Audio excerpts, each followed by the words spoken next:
Tampa, you spoke about how you thought you guys had calmed down some.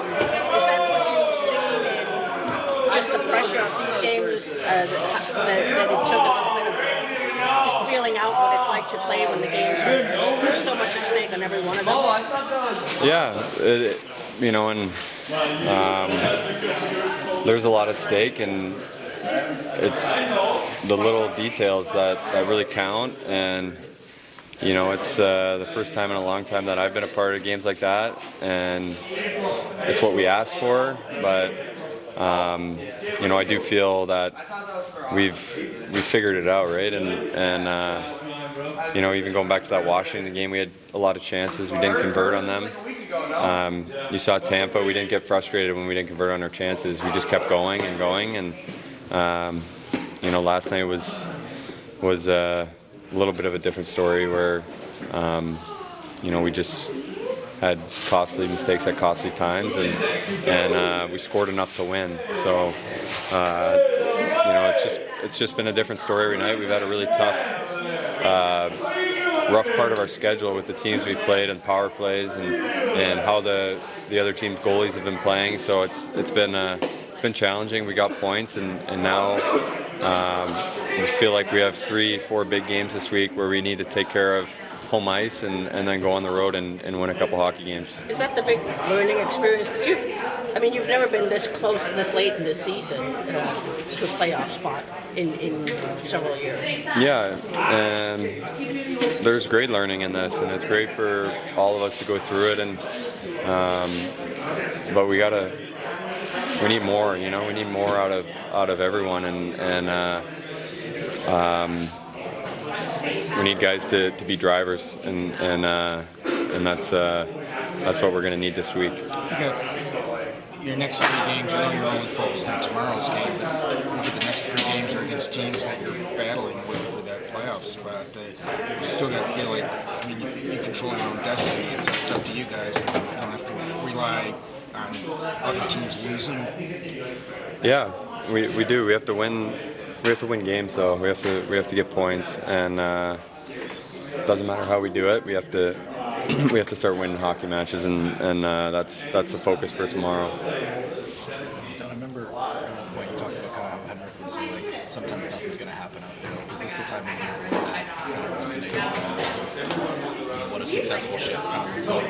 Yeah, there's absolutely, and it's most important that it's building towards winning that shift and doing something positive, playing in the O-zone, gaining the lines, whatever it may be. So winning a face-off, it's just everything's magnified in the battles and everything. So you have to like we've been saying, Newsy's been saying it a lot, is you gotta win your battles, win your moments, and don't leave any plays out there. Dirk, is the hope for Rasmussen on Tuesday, or is there a chance tomorrow? Or? No, definitely out for tomorrow. We'll reevaluate. We'll practice on Monday. Hopeful for Tuesday, but that might be a little aggressive for Tuesday. Did you notice? Did you kind of miss him last night? Yeah, of course. It's just then obviously you're looking to potentially check a top 6 like that, and he's done that all year, especially of late. At the same time, and again, watching that game back last night, Joe did a good job, our group did a good job. We kept that top 6 off the scoreboard, 5-on-5. That's why it's even a little more frustrating with not getting a result last night. Are you going to go with, you had Zarnik with like DeBrincat and Kane? Yeah, play around with some different things. Again, we're playing a really elite top line tomorrow, so. And those guys have had really good play together. Sometimes it just connects. I think Zarnik, Cat and Kane, when they've had some time together, and they had a little time together when Larkin was out, and then they'll look at some shifts on occasion, post penalty kill and so forth. It's looked good. So just probably a different look that could potentially help our depth throughout our lineup tomorrow. So is it that kind of chemistry and history with Zarnik that made you feel it made sense to keep Kanan to bring it together, even in shuffling things? Yeah, and we've done both. So yeah, I think again, we're trying to get some depth for us. Maybe be a tough team to match up against, and if that line can play at a high level, obviously you'd have Larkin and JT with the other couple lines. We're just trying to add a little more depth and pop, if you will, throughout our 12 forwards. Derek, what's your message to the team?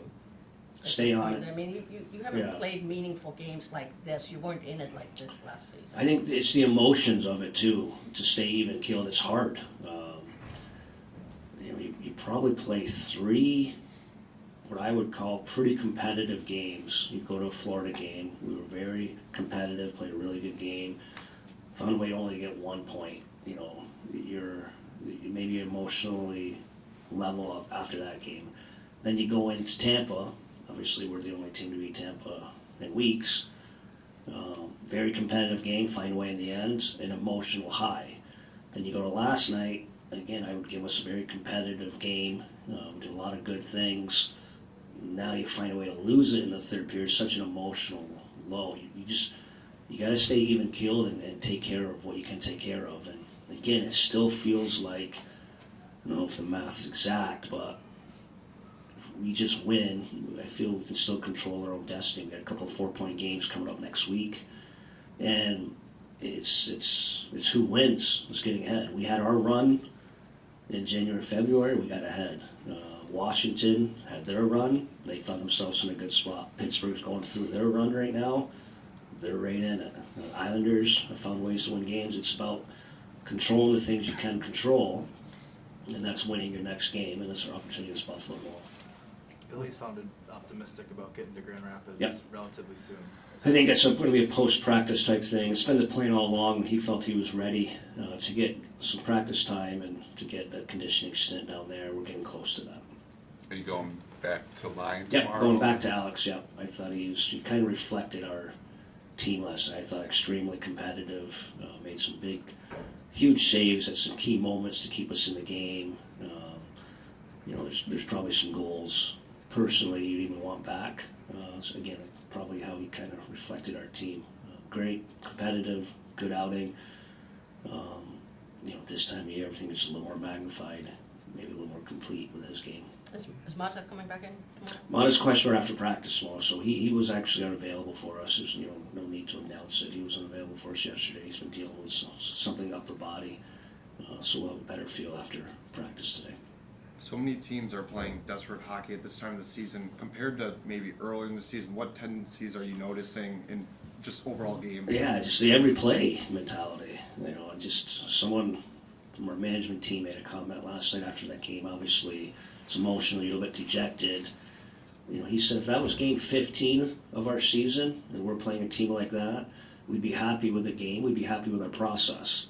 But how the stakes are so high right now, 7 games left in the season, where everything sits in the standings, there's just more to it. And I just think that there's some plays out there that we left, and they could say the same thing. We had some good looks. I mean, you look at the underlying numbers, the feel of it, it's probably an even game.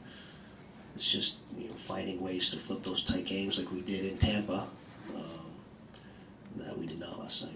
I know every game is important from here on out, but the next 3 games against teams that you're directly competing with, I mean, just the urgency kind of... Of course, these 4-point games, and we've had some experience with them of late, and again, it's just, these are just healthy, high intense type games. We're going to get another taste of it tomorrow. Seems like all these teams do have to feel a little fortunate because it's like Tampa's the only one that's kind of... Yeah, and everybody else hasn't had that big run like and that. credit to them. Tampa was the one team that kind of laid themselves out of this. But I think what you find is it's a lot of teams beating each other, and it's the strength of our league. We went through, obviously a stretch against 4 or 5 of the top teams in the league. Other teams within our division and conference are doing the same.